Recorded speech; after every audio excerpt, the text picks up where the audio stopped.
मैं सबसे पहले कासगंज एटा की जनता का धन्यवाद देता हूं और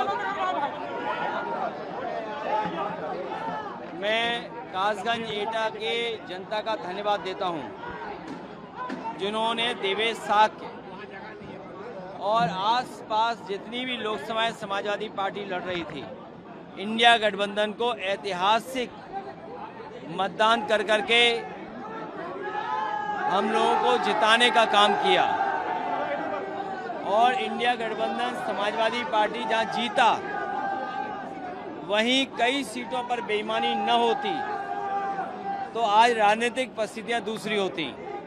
कासगंज एटा के विकास के लिए समाजवादियों ने हमेशा काम किया, नेताजी की सरकार रही हो और आज अगर आप तुलना करेंगे तो एटा कासगंज को विकास में पीछे छोड़ दिया।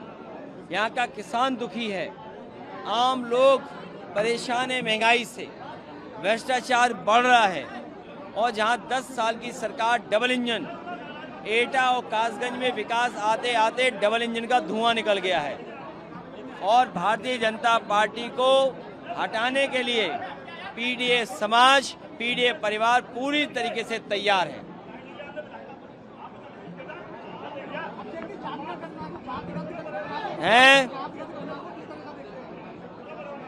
अब तो बीजेपी भी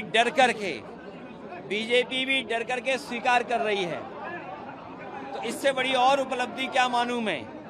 पीडीए की एकजुटता और जो देश में बाबा साहब भीमराव अम्बेडकर जी संविधान और जो लोगों को अपने अधिकार की आवाज उठाने का जो अधिकार मिला है, आज बीजेपी भी स्वीकार कर रही है जाति जनगणना। आज अभी मुख्यमंत्री ने प्रेस कॉन्फ्रेंस करी है लखनऊ में, सरकार के 12 साल होने पे मुख्यमंत्री ने प्रेस कॉन्फ्रेंस करी और कहा कि 2014-17 से पहले क्या हाल था और अब क्या हाल है। तमाम उपलब्धियों की आपने जैसे हेल्थ के सेक्टर की बात करी, हेल्थ के बारे में उनको तमाम चीजों के बारे में मैं कई बार सुनता हूँ कि मुख्यमंत्री जी ये कहते हैं कि 2017 से पहले कोई पहचान नहीं थी उत्तर प्रदेश की। सच्चाई तो ये है कि मुख्यमंत्री जी की कोई पहचान 2017 से पहले नहीं थी। 2017 से पहले तो वो कासगंज भी ना आए हों, 2017 से पहले एटा भी ना आए हों। जिन्हें अपनी पहचान 2017 के बाद मिली है वो ये कह रहे हैं कि 2017 से पहले पहचान नहीं थी। आज मैं ये कहता हूँ, एटा में बिजली का कारखाना, इधर उधर मत जाइए, एटा का सबसे बड़ा बिजली का कारखाना समाजवादी सरकार में लगा और उसका परिणाम है और कारखाने लगना शुरू हो गए। जब एक बार पहले मुख्यमंत्री थे, याद कीजिए, नेताजी उस जमाने में जितना पुल सड़क बनना चाहिए था बनी और यहाँ के विकास के लिए काम किया। पहचान मुख्यमंत्री जी की नहीं थी और इनकी सरकार में यही उपलब्धि है 12 साल की कि डीजल पेट्रोल खाद और रसोई गैस और कॉमर्शियल सिलेंडर ऐतिहासिक महंगाई के साथ बिक रहे हैं। सर, आपने वॉर का विषय किया, आपने ट्वीट किया, अभी जिस तरह से स्टेट ऑफ हॉर्मस के पास हमला होता है, तीन भारतीयों की जान चली जाती है, देवरिया का भी नौजवान था जिसकी जान चली जाती है स्टेट ऑफ हॉर्मस में अमेरिकी हमले में। देखिए, ये भारत की विदेश नीति की चूक रही। अगर भारत मजबूती के साथ खड़ा होता और जो भारत वॉर को रोकने में कामयाब हो जाता तो आज न जाने जितनी जानें गई किसी की जान नहीं जाती। न केवल जानें बच जाती बल्कि दुनिया में जो अर्थव्यवस्था लगातार खराब होती जा रही है और जिसमें भारत सबसे बड़ा देश है, उसकी अर्थव्यवस्था पे संकट पड़ रहा है, ये संकट भी नहीं होता। तो भारत की जिम्मेदारी थी कि युद्ध रोकने की, और युद्ध अगर रोक लेते भारत सरकार तो भारत के प्रधानमंत्री को विश्व गुरु माना जाता। अध्यक्ष जी, ये लोग गौ माता और राष्ट्रमाता बनाने के लिए पीछे क्यों हट रहे हैं बार-बार? ये वो लोग हैं जिनके घरों में गाय नहीं है, गाय की सेवा नहीं करना चाहते हैं, गाय के नाम पर ये वोट लेना चाहते हैं। और कासगंज के कहीं डिवाइडर हो, एटा में तो मैं देख आया, एटा में मुड़ते ही डिवाइडर पे सांड बैठे हुए थे। तो बताओ, सांड बैठे हैं, इसकी रखवाली देखभाली करने का काम किसका है?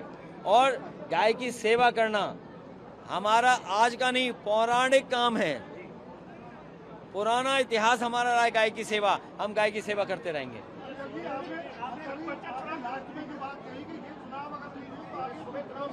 मैं आपसे पत्रकार साथियों से बहुत साफ कह के जा रहा हूं, बंगाल का चुनाव जो लूटा है इन्होंने और बिहार के चुनाव में जो बेईमानी की है, अगर यही लूट और यही बेईमानी उत्तर प्रदेश में हो गई तो इसके बाद भविष्य में कभी चुनाव नहीं होगा।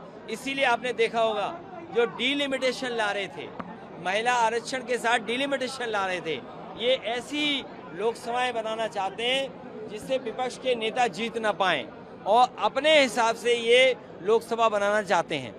अच्छा, ये स्वदेशी नहीं है तो फिर अगर ये फिर जो आत्मनिर्भर भारत बनाने की बात कर रहे हैं, क्या ये बना पाएंगे? ऐसे स्वदेशी नहीं है, आप बता रहे थे। इनके मुंह पे है स्वदेशी, मन से है विदेशी। जो लोग स्वदेशी का नारा देते थे, अनरजिस्टर्ड अंडरग्राउंड संगी साथी, वो कहाँ हैं? ये जितने कैमरे मोबाइल दिख रहे हैं आपको, ये सब विदेशी हैं। पंचायत चुनाव में देरी क्यों हो रही है? आप क्या देख रहे हैं इसको? पंचायत चुनाव में ये देरी हो रही है कि वन नेशन वन इलेक्शन का फार्मूला फेल हो गया है और गांव के लोग तैयार हैं बीजेपी को सबक सिखाने के लिए, क्योंकि उन्हें खाद की बोरी नहीं मिल रही, डीजल नहीं मिल रहा, पेट्रोल महंगा हो गया, स्मार्ट मीटर बना करके तुम लूटने की तैयारी में थे, इसलिए ये गाँव में नहीं घुस सकते। इनकी बुरी हार करेगा ग्रामीण अंचल के लोग, इसलिए घबरा गए लोग। हम अपने कार्यकर्ताओं से कहेंगे कि प्रेम, दया और अपनापन पीडीए को मजबूत करें।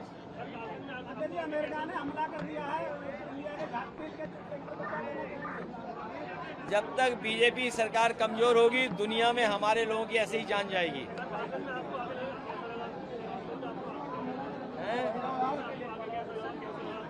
कासगंज और एटा के विकास के लिए अलग से मैनिफेस्टो बनाएंगे। हम कार्यकर्ताओं को साथ लेके चलेंगे।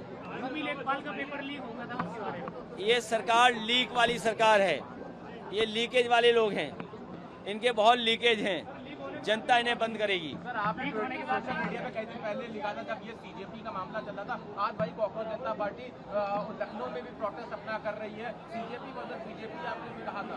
बीजेपी को अपना विरोध स्वीकार नहीं है। अगर कोई विरोध करेगा तो उसका इनकाउंटर कर देंगे। ये विरोध कोई करेगा तो उसे जेल भिजवा देंगे, विरोध कोई करेगा तो उस पर झूठे मुकदमे लगा देंगे। इसके लिए जिम्मेदार हैं हमारे मुख्यमंत्री जी। हमारे मुख्यमंत्री जी जिम्मेदार हैं, इसलिए जिम्मेदार हैं क्योंकि डबल इंजन की सरकार है और इनका महंगाई और भ्रष्टाचार की वजह से धुआं निकल गया डबल इंजन का।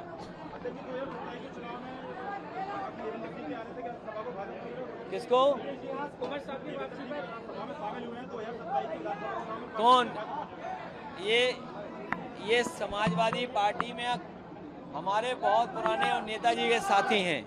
इनके आने से, देवेश के यहाँ होने से, पीडीए का समीकरण बनाने से, संगठन को मजबूत करने से बीजेपी शून्य पर रह जाएगी।